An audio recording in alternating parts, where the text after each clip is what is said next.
Hi, my name is Scott Garibay, and today we're going to talk about Dungeons & Dragons Honor Among Thieves. And we're going to talk about Dungeons & Dragons, and we're going to talk about life lessons, all right? So I watched Dungeons & Dragons Honor Among Thieves for the second time on March 30th, Thursday, March 30th. I had already seen the advanced screening, so this was my second time seeing it. Which is really exciting, and I was incredibly excited to have seen it, and it truly is a spectacular film. What I want to talk about today is what lessons does it contain? What lessons does Dungeons & Dragons Honor Among Thieves have for us? What life lessons does it have to teach us, right? And I hear you're like, Scott, this movie doesn't have any life lessons to teach. Nope, you're wrong. So the only reason you could possibly believe that is if you think that Hasbro doesn't think that Dungeons & Dragons has anything to teach. And we now know that's wrong, right? So in the 2023 spring D&D Direct, Joe Manganiello, he played Deathstroke in the DCCU. He also was in a fantastic Dwayne "The Rock" Johnson movie, and he's married to Sofia Vergara, who is a legit millionaire because Modern Family has been syndicated. So he is a real Hollywood star, and he is right now working on a documentary for Dungeons & Dragons. And he said what he is doing right now is that he is interviewing people who have transformed their lives with Dungeons & Dragons, and as a result, change the culture around them. Can change the culture they live in, right? That's a bold statement, right? That is Hasbro bringing forward somebody who's contracted to do work for them, saying, and here's what he said. He said, I'm having elevated conversations with people who transform their lives, who with Dungeons & Dragons transform their lives, and as a result, as a result, change the culture they live in. So there's no question. Like, I'm telling you right now, Honor Among Thieves is not like a fun, popcorn film. It is just like regular Dungeons & Dragons, right? It is an exploration of identity, narrative, and language, right? And it is a tool that can be used. And in my humble opinion, Dungeons & Dragons was designed day one by Gary Gygax to be this powerful bridge to identity, narrative, and language, and allow the world's most charismatic, confident, intelligent people to increase all three of those attributes and boldly explore identity, narrative, and language. So with that said, there is no question that there are life lessons within Dungeons & Dragons Honor Among Thieves, and I want to explore those life lessons. Let's do life lesson number 1. How do we spend our lives? According to Dungeons & Dragons, according to a lawful good paladin, Xenk Yendar, how should we spend our lives? What is he teaching in this film, right? And by the way, spoilers for D&D Honor Among Thieves. Okay. All right, let's proceed.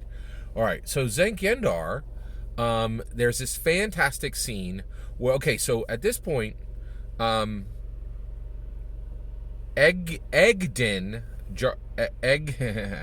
Darvis and Holga Kilgore and Doric and Simon Armour, who is the direct descendant of Elminster Armour, are attempting to get back Eggen's daughter Zia and return Zia, who was lost to Forge Fitzwilliams when one of Eggen Darvis's and Holga Kilgore and Simon Armour's heists went wrong. Forge Fitzwilliams took over Zia's fatherhood, right? He became her father because her actual father had fully abandoned her, and if you pay close attention, there's powerful life lessons being told in this film. Absentee fatherhood is a massive American issue, right? And this movie is an American film being released in America, right? And so basically, you know, and there's a lot this movie has to say about fatherhood, right? So Forge Fitzwilliams has become Zia's father because her real father has abandoned her, Edgin, right? So Edgin and Holga are trying to get Zia back, right? In order to do that, they have to displace Forge Fitzwilliams as the Neverwinter, as the leader of as the Lord of Neverwinter, right? Because he's very powerful now, right? And in order to do that, they have to get all the treasure that they have to get all the treasure that Forge has, because Forge is in charge of a kleptocracy. He steals and just kind of divvies up all the cash among the few people that are in power in Neverwinter that keep him in power, right? Pretty much exactly like how Vladimir Putin runs Russia right now. Villain, right? Vladimir Putin, villain. Forge Fitzwilliams, exactly the same type of villain, right? Yeah, and except Vladimir Putin's a lot more dangerous than Forge Fitzwilliams. All right, and doesn't have any real human decency the way Forge Fitzwilliams has a bit of, right? Okay, all right, let's go. All right, so Egan Darvis and Simon Ulmer and Doric and Holga Kilgore go to Xenk Yendar in order to find out where the Helmet of Disjunction is. And the reason they need this is this will help them to unlock the Neverwinter Vault, which is sealed by Mordenkainen, right? So it's Mordenkainen's seal, right? Which means that no wizard except a wizard more powerful than Mordenkainen is going to be able to release it unless you have this Helmet of Disjunction, which would allow it to be open, right?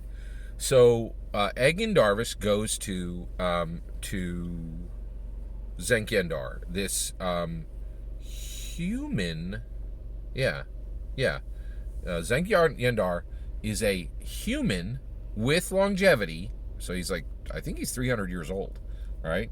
So he is a human with longevity who is a harper, right? And so Edgin used to be a harper, but lost his position as a harper, because he stole from the Red Wizards of Thay, right? And which also got his wife killed, okay? So Edgin goes to Xenk, right? And Egan Darvis says, Xenk Yendar, we need your help getting this Helmet of Disjunction. And Xenk says, hey, I'm happy to help you because I'm a harper and you're a harper, right? And Egan's like, no, I'm not really a harper anymore, right? And he says, here's our plan. We're gonna get the Helmet of Disjunction, and we're gonna displace Forge Fitzwilliam, who is clearly evil, and replace him with Lord Neverember, who is simply asleep, right? Dagult Neverember, I think. Yeah. So, very interesting. This is all proceeding forward. And Xenk Yendar is like, yeah, I'll help you, but once you take all this ill-gotten, and he literally calls it ill-gotten booty, what are you going to do with it, right? And so, and this is really cool.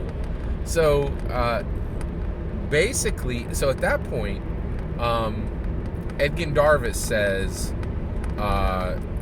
he says, what's that matter to you? And so Xenk Yendar is like, I can't help you steal from people, right? I can't help you steal, I'm not gonna help you get ill-gotten booty. But he says, if you promise me that you'll return it to the people, you'll return the ill-gotten booty, all this treasure, to the people, if you'll give it to the people of Neverwinter, then I'll help you, right? And so Egan's like, yeah, sure, right? And Xenk Yendar's like, no, slow your roll, buddy, right? This is one of the books of the Harper, and on this book is a seal of Harpers. It's a Harper seal, right?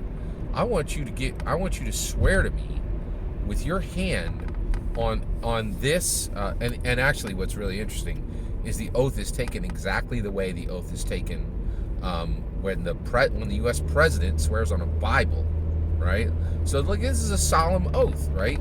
And so Xenk Yendar is like, I want you to give me a solemn oath that you're going to return this treasure to the people of Neverwinter, right? So Egan puts his hand on the Harper seal, and he says, and he mumbles it, right? Like, but he gets it out, and he says, I promise to return the treasure to the people of Neverwinter, right? And here's the life lesson. So Xenk Yendar, he says and he does, right? He says something, but he is accomplishing something. He says, I know you don't believe the word. I know you don't yet believe those words, but I do, right? This is powerful. This is absolutely incredible. So basically, Xenk Yendar is like, I know you lied to me and that you intend to abscond with the treasure, right? But, and this is between the lines, right? So I just told you the words. This is his full speech, right? And everything else I'm saying here is between the lines in my humble opinion. So he's saying, listen, you're a thief and a liar, right? Now, but I know at one time you were a harper, and your position as a harper was true and real, and you wanted to help people with no expectation of anything returned for your help, right? You were a hero, right? And so what he's saying is, right now you're a liar and a thief, and you just lied to me, but there is time between your lie and the deed, and during that time, I'm going to be with you, and I'm going to help you remember who you are. I'm going to make you more than you are now, and I'm going to restore what you were. And even more than that, right? Returning the treasure to the people of Neverwinter is a bigger help than he's ever done. And what he's saying is, he's going to make him more than he is, more than he ever was, more than he is now, and more than he possibly could have been without Xenk Yendar, right? Xenk Yendar is like, I'm going to improve you, knowing you are a liar and a thief. I am intending to get involved in your life and make you better and make you more than you ever were, a true hero. I think this is a powerful, powerful life lesson, specifically, like, spiked into the film by Hasbro. And the reason why is that I am convinced that multiple creatives who are designing the D&D canon hardbacks right now know the truth. They know Gary Gygax created Dungeons & Dragons. In my humble opinion, I think multiple creatives that serve on the Hasbro Dungeons & Dragons design team know what Gary's true legacy is. That it was never a game on day one, and it is certainly not a game on day now, right? And that it is truly the most powerful secular tool in the world to explore identity, narrative, and language. And that, frankly, Dungeons & Dragons is humanity's greatest secular hope, right? And what they're saying is, you, the dungeon master, are doing the same. You see the deficiencies, you see the brokenness of the people who sit at your table, but you know they can be more than they ever were, right? And you meet them as players, but you will leave them as heroes. And you will leave them with far more power, meaning, and purpose than they ever had before they sat at the table under your narrative, your meaningful, powerful narrative, right?